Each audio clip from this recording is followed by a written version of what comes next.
Hello, friends. Good evening, Anurag this side. So I am again here with another video. आप सभी को पता है कि जब मुझे कुछ स्पेसिफिकली कुछ नज़र आता है तो मैं डेफिनेटली वीडियो पोस्ट करता हूँ। तो आज का वीडियो भी इम्पॉर्टेंट रहेगा, लास्ट तक ज़रूर देखिएगा। आज का वीडियो जो है वो प्राइवेट बैंकिंग इंडेक्स के ऊपर मैं बना रहा हूँ। कुछ चीज़ मुझे यहाँ पे ऑब्जर्व हो रही थी जो आप सभी के साथ में शेयर करना चाह रहा हूँ। देखिए, निफ्टी प्राइवेट बैंक इंडेक्स जो है वो हमें 23 अप्रैल से जो है वो हमें एक सिग्नल दे रहा है कि उसमें अभी कोई बुलिश मूव नहीं दिख रहा है। फ्रॉम 23 अप्रैल इट मीन्स कि मई, जून, जुलाई, अगस्त, सितंबर, अक्टूबर, यानी it is about now 6 months की हमें प्राइवेट बैंक इंडेक्स में किसी तरह का कोई मोमेंटम ही नहीं नज़र आ रहा है। ठीक है, ठीक है, नीचे से ऊपर ज़रूर आ गया है प्राइवेट बैंक इंडेक्स, बट फिर भी जो जहाँ जहाँ पे भी इसने ब्रेकआउट दिया है उन ब्रेकआउट्स के ऊपर अगेन हमें जिस तरह की कैंडल स्टिक्स मिल रही है वो मतलब बुलिशनेस की तरफ इंडिकेट नहीं करती। जैसे आप यहाँ देखिए 23 अप्रैल को, ये डेली टाइम फ्रेम ही है। ठीक है, यहाँ से आप देखेंगे तो यहाँ पर अगेन जब जैसे ही इसने इस लेवल के ऊपर ब्रेकआउट दिया है तो हमें कोई स्ट्रॉन्ग कैंडल नहीं मिली, ये अगेन बेयरिश फॉर्मेशन ही है। तो अब हमारा जो न्यू रेजिस्टेंस है वो यहाँ का आ गया। तो यहाँ पर अगेन आप देखिए, यहाँ पर अगेन हमें एक बेयरिश कैंडल मिला है। ठीक है, यहाँ पर जाके हमें एक ग्रीन कैंडल मिली थी जिस समय लगा कि शायद वापस ऊपर चला जाएगा, लेकिन अगेन 2 कैंडल्स बाद अगेन हमें फिर यहाँ पर एक एंगल फिंग मिल गया और उसके बाद में वहाँ से पूरा नीचे आ गया मार्केट। ठीक है, अगेन अभी आप देखेंगे तो यहाँ पर आके इसने अगेन एक शूटिंग स्टार बना दिया है और शूटिंग स्टार के नीचे हमें क्लोजिंग भी मिल गई 24 अक्टूबर को। उसके बाद में 3-4 दिन इसने टाइम पास किया और अगेन हमें जो फ्राइडे था हमारा 31 अक्टूबर को, उस दिन हमें इस लो के नीचे यानी 24 अक्टूबर के नीचे हमें क्लोजिंग भी मिल गई है। तो ये सारे जो सिम्टम्स हैं वो बेयरिशनेस की तरफ इंडिकेशन दे रहे हैं। अब अगर इसमें हम कुछ जो इंडिकेटर्स हैं अगर हम उनकी हेल्प देखें, अगर आप आरएसआई को देखेंगे तो देखिए आरएसआई मतलब आरएसआई ने यहाँ आपका लाइक 24 मार्च को ब्रेक किया था 70 का मार्क जो है ओवरबॉट जोन है, और उसके बाद वहाँ से कंटिन्यूसली ऊपर चला था। लेकिन आप यहाँ देखेंगे यहाँ पर इसने आके और ओवरसोल्ड जोन यानी कि 30 की जो ओवरसोल्ड की वैल्यू है उसको ब्रीच कर दिया। उसके बाद से डाउनसाइड मोमेंटम में, और अभी यहाँ पर क्या हुआ है कि यहाँ पर अगेन आके इसने 16 अक्टूबर को 70 के ऊपर यानी कि ओवरबॉट जोन को फिर से ट्रिगर किया। लेकिन अगेन अब आप यहाँ देखेंगे तो आरएसआई नीचे आ रही है, साथ साथ प्राइस भी नीचे आ रही है। ठीक है, और उसके साथ साथ अगर आप एमएसीडी को देखेंगे यहाँ पर तो एमएसीडी में अगर आप यहाँ देखेंगे ऑल्दो अभी तो जो इसका जो आपका हिस्टोग्राम है, हिस्टोग्राम के ऊपर ट्रेड कर रहा है, ऑल्दो प्लस की टेरिटरी में ट्रेड कर रहा है। बट अगर आप यहाँ देखेंगे तो अब इसने धीरे धीरे इसने अपना जो पिछला जो 31 अक्टूबर का जो डे था उस दिन इस एमएसीडी लाइन ने एमएसीडी सिग्नल को नीचे की तरफ क्रॉस कर दिया और क्लोजिंग भी दे दी है। ठीक है, तो यहाँ पर भी हमें एक बेयरिश इंडिकेशन है। सिर्फ एक पॉजिटिव चीज़ ये है कि डीएमआई जो है आपका वो एवरेज डायरेक्शनल जो इंडेक्स है या डायरेक्शनल मूवमेंट इंडेक्स कह लीजिए आप इसको, ये जो है आपका अभी भी बुलिश टेरिटरी में, यानी कि यहाँ पे आप देखेंगे इस पर्टिकुलर जगह पे इस ग्रीन लाइन ने इस रेड लाइन को ब्रीच किया था और उसके बाद में जो आपका एडीएक्स है यानी कि जो ब्लैक कलर की जो लाइन है ये भी आपकी जो है 36 के अराउंड चल रही है। ठीक है, बट अभी आपको यहाँ पे एक चीज़ ऑब्जर्व करनी है कि अगर ये रेड लाइन अब नीचे से आके ऊपर की तरफ अगर क्रॉस कर देती है इस ग्रीन लाइन को, यानी यानी जो आपका ये जो plus sorry minus D I जो है वो अगर प्लस डी आई को यानी ग्रीन लाइन को ऊपर की तरफ ब्रेक कर देता है और एडीएक्स आपका 30 के अबाव भी ट्रेड करता रहता है तो हमें एक शार्प डाउन साइड का मोमेंट हमें देखने को मिल सकता है। राइट, तो ये जो सारे इंडिकेशंस हैं ये एक बेयरिश साइड की तरफ इंडिकेशन दे रहे हैं हमें। अब हम जो इसके स्टॉक्स हैं प्राइवेट बैंकिंग इंडेक्स के उसको भी एक बार एनालाइज कर लेते हैं। तो देखिए यहाँ पर भी सेम चीज़ ही है, यहाँ पर भी आप देखेंगे एग्जैक्टली 23 अप्रैल को 962 का प्राइस था और अभी 987 का प्राइस है। ठीक है, तो किसी तरह का कोई मोमेंटम ही नहीं है फ्रॉम लास्ट 6 मंथ्स। ठीक है, और अगेन यहाँ पर हमें सारी बियरिश फॉर्मेशंस दिख रही है, ये बियरिश है आपका, फिर यहाँ पे भी आपका ये बियरिश आ गया। यहाँ पे ग्रीन कैंडल दिखाई थी लेकिन उसके बाद में अगेन इसके ऊपर नहीं जा पाए। यहाँ पे अगेन आप देखेंगे तो इसको this is called bearish shaven head. जब तक इसके ऊपर यानी कि 1019 के ऊपर हमें कोई डिसाइसिव क्लोज नहीं मिलेगा तब तक एचडीएफसी बैंक में ऊपर की तरफ का मूव दिख नहीं रहा है, ठीक है। और अभी यहाँ पर भी आप देखेंगे अगेन इसने यहाँ पर एक ये बेरिश पिन बार बना दी है आपकी, फिर उसके बाद उसके नेक्स्ट डे कंफर्मेशन भी हो गई है उसकी। फिर यहाँ जैसे ही क्लोज हुआ तो क्लोज के बाद में ऊपर जाके रिट्रेस भी कर दिया और वापस नीचे आके ये जो आपका कंफर्मेशन कैंडल था इसका लो भी ब्रीच कर दिया है, ठीक है। तो ये सारे जो इंडिकेटर्स हैं एचडीएफसी बैंक के लिए भी बेरिश मूव की तरफ इंडिकेट कर रहे हैं हमें। अब हम चलते हैं आईसीआईसी बैंक की तरफ। तो देखिए आईसीआईसी बैंक में भी अगर आप देखेंगे तो अगेन सेम चीज़ है। 21 अप्रैल के बाद 21 अप्रैल को 1409 का प्राइस था और अभी तो 1345 का है, तो ये तो नीचे ही चल रहा है आपका, ठीक है। और जिस जिस तरीके से ये नीचे आ रहा है मतलब थोड़ा सा मुझे ज़्यादा बेयरिश दिख रहा है आईसीआईसी बैंक। ऑल्दो इसने ये भी जो अपना प्रीवियस लो था 30 सितंबर का उसको भी सर्वाइव कर रखा है, बट अगर हमें ये 1342 के नीचे अगर इसमें डे क्लोज मिल जाता है तो ये भी आपका एक अच्छा खासा डाउन साइड व्यू के लिए रेडी हो जाएगा। फिर आपके बाद उसके बाद आता है आपका कोटक महिंद्रा बैंक। तो देखिए कोटक महिंद्रा में भी सारा बियरिश सेटअप ही दिख रहा है पूरा। आप यहाँ देखिए ये इतनी बड़ी इसने डॉजी बनाई है, लॉन्ग लेगेड डॉजी, ठीक है। फिर उसके बाद में नेक्स्ट डे हमें क्लोज भी दे दिया उस डॉजी के लो के नीचे, एक अच्छा खासा अप ट्रेंड है। फिर डॉजी बनाई, डॉजी के नीचे हमें क्लोजिंग भी मिल गई और देखिए कितनी मतलब किस तेज़ी के साथ में मतलब ये नीचे की तरफ का मूव दिखा रहा है स्टॉक, ठीक है। तो इसने भी जो अपना सपोर्ट ब्रीच कर दिया, जितनी भी बड़ी कैंडल्स है सबको ब्रीच करके ट्रेड कर रहा है। तो प्राइवेट बैंक इंडेक्स जो है वो मुझे काफ़ी ज़्यादा बेयरिश नज़र आ रहा है। एक एक्सिस बैंक और ट्रैक कर लेते हैं।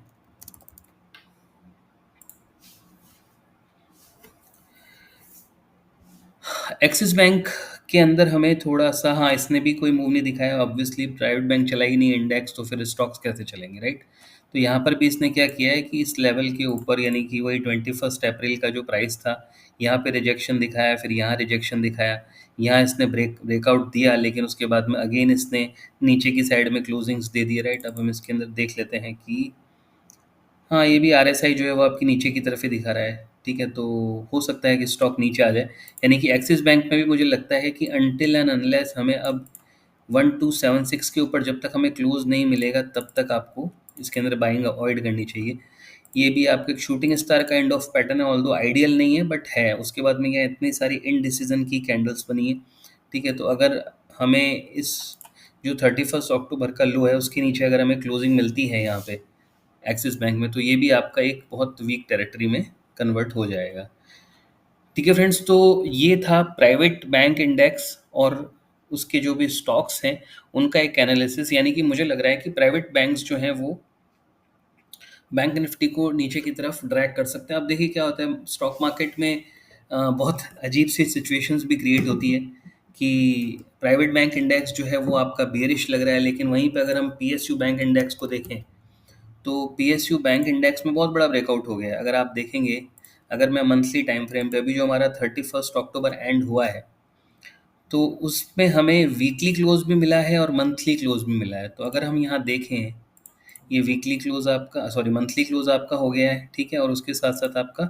वीकली क्लोज भी हो गया है, राइट। तो वीकली और मंथली क्लोज आपको जो इसका प्रीवियस हाई था 3 जून 2024 का, यानी जुलाई अगस्त सितंबर अक्टूबर, यानी कि 1 साल और 4 महीने का आपका ब्रेकआउट यहाँ पर पीएसयू बैंक इंडेक्स में हो गया है। तो ये कॉन्फ्लिक्ट ऑफ द व्यूज़ हैं कि प्राइवेट बैंक इंडेक्स जो है वो आपको बेयरिश नज़र आ रहा है और जो पीएसयू बैंक इंडेक्स है वो आपको बुलिश नज़र आ रहा है, ठीक है। तो इसको ट्रेड करना थोड़ा सा ट्रिकी हो सकता है क्योंकि अगर इंडेक्स आपका यानी कि निफ्टी अगर आपकी नीचे जाएगी, अब एक बार निफ्टी का भी चार्ट हम एनालाइज कर लेते हैं।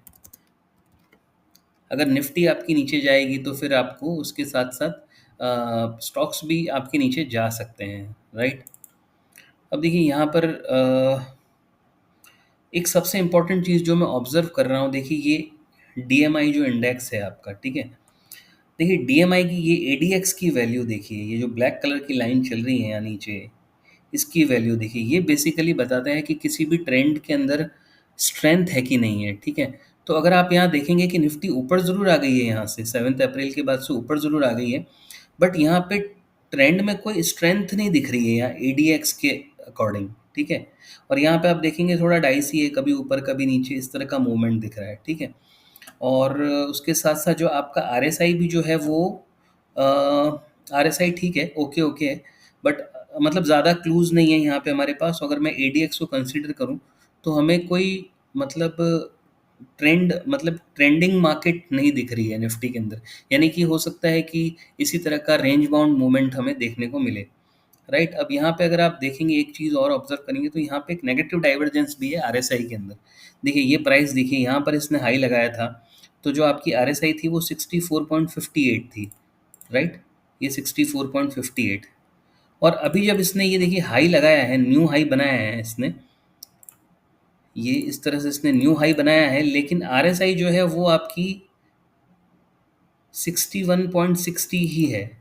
तो मैं एक बार इसको कोऑर्डिनेट सेट कर देता हूँ, 61.60, एंड ये आपका है 64.58, 64.58। तो अब आप देखेंगे तो ये एक तरह की नेगेटिव डाइवर्जेंस है यहाँ पर कि प्राइजेस ने तो हाई बनाया है लेकिन आरएसआई ने नया हाई नहीं बनाया है, और उसी के साथ साथ हमें यहाँ पर बियरिश कैंडलस्टिक्स मिल रही है, राइट। ये आप देखेंगे तो ये अगेन फिर आप शूटिंग स्टार कह लीजिए या इसको आप डॉजी कह लीजिए, फिर ये अगेन नेक्स्ट कैंडल भी शूटिंग स्टार है, राइट। ऑल तो देखिए क्या होता है कि कई लोगों को इन पैटर्न्स के बारे में पता है क्योंकि बहुत सिंपल पैटर्न्स हैं, कैंडलस्टिक पैटर्न्स, तो सभी ये देखते हैं। तो कई बार ऐसा भी होता है कि जब ज़्यादा लोग एक ही चीज़ को देख रहे होते हैं तो वो चीज़ होती नहीं है, बट फिर भी हम इन सिग्नल्स को अवॉइड नहीं कर सकते हैं, ठीक है, क्योंकि आरएसआई भी आपकी नेगेटिव है और साथ बियरिश कैंडलस्टिक्स भी दिख रही हैं आपको। तो मेरा ये मानना है कि जब तक 26104 के ऊपर हमें डे क्लोजिंग, सॉरी हाँ डे क्लोजिंग मान लीजिए, अच्छा सॉरी, मैं वीकली चार्ट्स पे देख रहा हूँ, तो वीकली चार्ट पे तो ये और भी ज़्यादा मतलब इम्पॉर्टेंट हो जाती है चीज़, ठीक है। वीकली चार्ट पे अगर हमें नेगेटिव डाइवर्जेंस दिख रही है तो ये काफ़ी ज़्यादा इम्पॉर्टेंट हो जाता है। अब देखिए वीकली चार्ट पे अगर आप देखेंगे तो आपका जो एडीएक्स है वो आपका 11 ही चल रहा है, नीचे जो ब्लैक लाइन आप देख रहे हैं एडीएक्स की, ये 11 ही चल रहा है, यानी कि कोई स्ट्रेंथ नहीं है ट्रेंड में। तो हो सकता है कि मार्केट नीचे आ जाए आपका यहाँ से, राइट। तो आपको यहाँ पर बहुत कॉशियस रहना है, मतलब मुझे लगता है कि थोड़ा कॉशियस रहना चाहिए। अगर मैं इसका जो लो था 2578, मैंने ट्वीट भी किया था कि 25715 के नीचे अगर हमें डे क्लोज मिलता है तो हमारा कैंडलस्टिक फॉर्मेशन के अकॉर्डिंग हमारा जो ट्रेड है वो एग्जीक्यूट हो जाएगा, और एक गैन एस्ट्रो के अकॉर्डिंग भी ट्रेड है वो हमारा एग्जीक्यूट हो जाएगा यहाँ पर। ऑल्दो हमें 31 अक्टूबर की जो क्लोजिंग है वो 25722 की पर मिली है, तो नियर टू 25715 लेवल ही मिली है, ऑल्दो हमें मिली नहीं है 715 के नीचे क्लोज अभी तक। अभी जो है लास्ट फ्राइडे तक जो आपका गिफ्ट निफ्टी है वो 90 पॉइंट्स डाउन दिखा रहा था, बट ये देखना इंपॉर्टेंट रहेगा कि अब मार्केट ओपन कहाँ पे होती है, राइट। तो डेली चार्ट के ऊपर भी अब मैं निफ्टी को अगर देखूं तो ये एक बेयरिश फॉर्मेशन ही दिख रही है यहाँ पर, मतलब एक देखिए एंड डिसीजन है, यहाँ पे रेड कैंडल है, फिर इस रेड कैंडल के लो के नीचे हमें नेक्स्ट डे क्लोज मिल गया, फिर प्राइसेस वापस ऊपर गई, ऊपर इस रेड कैंडल का हाई ब्रीच करने की कोशिश की लेकिन वहीं से वापस नीचे आ गई, ठीक है। तो ये सारी चीज़ें जो है वो एक बेरिशनेस की तरफ इंडिकेट कर रही है। फिर साथ साथ आपका प्राइवेट बैंक इंडेक्स भी जो है वो आपका बेयरिश लग रहा है। तो मेरा ये सजेशन रहेगा कि अभी थोड़े टाइम के लिए आप बाइंग को होल्ड कर सकते हैं अनटिल एंड अनलेस हमें 26104 के ऊपर हमें क्लोजिंग नहीं मिल जाती है, राइट फ्रेंड्स। इसमें भी देख लेते हैं एक बार कि ठीक है, इसमें भी जो आपका आर एस आई है वो देखिए 70 की वैल्यू को इसने यहाँ पे ब्रीच किया, कितने टाइम बाद ब्रीच किया है। अब देखिए ये आपका लास्ट जो 70 का मार्क इसने ब्रीच किया था आर एस आई ने, वो था 24 मार्च 2025, ठीक है। प्राइस थी निफ्टी की 23,658, ठीक है। और उसके बाद में जो आर एस आई है वो बहुत मतलब ना तो कोई बहुत ज़्यादा ओवर सोल्ड जोन में गई, ना ही ओवरबॉट जोन में गई, ऑल्दो निफ्टी आपकी धीरे धीरे ऊपर आती रही है, ठीक है। बट अभी यहाँ पर ये देखने वाली बात है कि देखिए कि आर एस आई जो है वो 70 के ऊपर है और प्राइजेस के अंदर हमें गिरावट दिख रही है, साथ साथ आर एस आई में भी गिरावट दिख रही है, राइट। तो अगर किसी भी तरह का कोई अ, ये लेवल ब्रीच होता है, जो मुझे लगता है कि प्री अजम्पशन है कि ब्रीच कर ही देगा ऑब्वियसली, तो मुझे लगता है कि हमें एक डाउन साइड का जो मूव है वो निफ्टी में मिल सकता है, राइट फ्रेंड्स। तो आज हमने एक तो निफ्टी प्राइवेट बैंक इंडेक्स और प्राइवेट बैंक इंडेक्स के अंदर जो स्टॉक्स हैं, मेन स्टॉक्स, उनके ऊपर हमने बात की। दूसरा हमने पीएसयू बैंक्स के ऊपर देखा और हमने ये भी देखा कि कैसे कॉन्फ्लिक्ट ऑफ व्यूज़ हो रहे हैं कि प्राइवेट बैंक इंडेक्स बियरिश लग रहा है, वहीं पीएसयू बैंक इंडेक्स ने आपको बहुत अच्छा ब्रेकआउट दिया है weekly and monthly time frame पे, राइट? तो और उसी के साथ साथ हमने देखा कि निफ्टी के अंदर हमें एक वीकनेस दिख रही है। बैंक निफ्टी में भी हम देखें, अगर बैंक निफ्टी का भी चार्ट देखें अगर हम, तो बैंक निफ्टी तो बेसिकली इसलिए अभी मतलब कोई डिसीजन यहाँ पे नहीं शो कर पा रही है क्योंकि प्राइवेट बैंक इंडेक्स आपका बेयरिश है और पीएसयू बुलिश है। तो अभी यहाँ पे बैंक निफ्टी में कोई व्यू अभी क्लियर नहीं है। ऑल्दो सेम जो प्राइवेट बैंक इंडेक्स के अंदर है वो सेम टू सेम यहाँ पर भी है कि 23 अप्रैल को अगर आप प्राइस देखेंगे तो 55,370 का प्राइस था, और अब मैं परसेंटेज टर्म में अगर इसको देखूँ तो कोई खास परफॉर्म नहीं किया है इन लास्ट 6 मंथ्स। केवल 2.78% ही अप है बैंक निफ्टी अगर देखा जाए इन लास्ट 6 मंथ्स, ठीक है?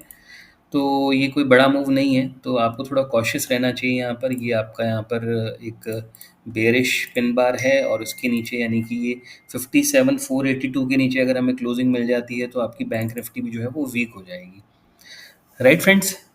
तो आई होप कि इस वीडियो से आपको थोड़ी हेल्प मिलेगी। अ, अगर आपको ये वीडियो अच्छा लगे तो प्लीज़ वीडियो को लाइक ज़रूर कर दीजिएगा। और अगर आप स्टॉक मार्केट टेक्निकल एनालिसिस सीखना चाहते हैं इन डेप्थ, तो आप मुझे डायरेक्ट मैसेज कर सकते हैं। मेरे नंबर्स भी जो हैं वो मैं डिस्क्रिप्शन में, इस वीडियो की डिस्क्रिप्शन में आपको मिल जाएंगे। ठीक है फ्रेंड्स, एक चीज़ और मैं आपको क्लियर कर देता हूँ कि मैं कोई सेबी रजिस्टर्ड टेक्निकल एनालिस्ट नहीं हूँ। ये जो भी व्यूज़ यहाँ पर मैं शेयर करता हूँ, मैं इन्हीं व्यूज़ के आधार पे मैं खुद की अपनी पर्सनल ट्रेडिंग करता हूँ और वो मैं आपके साथ में शेयर कर रहा हूँ, राइट? तो जो भी ट्रेडिंग डिसीजंस हैं वो आपको अपने फाइनेंशियल एडवाइज़र से या फिर सब सब चीज़ें सोच समझ के आपको लेना है, राइट फ्रेंड्स? ठीक है, चलिए मिलते हैं फ्रेंड्स नेक्स्ट वीडियो में।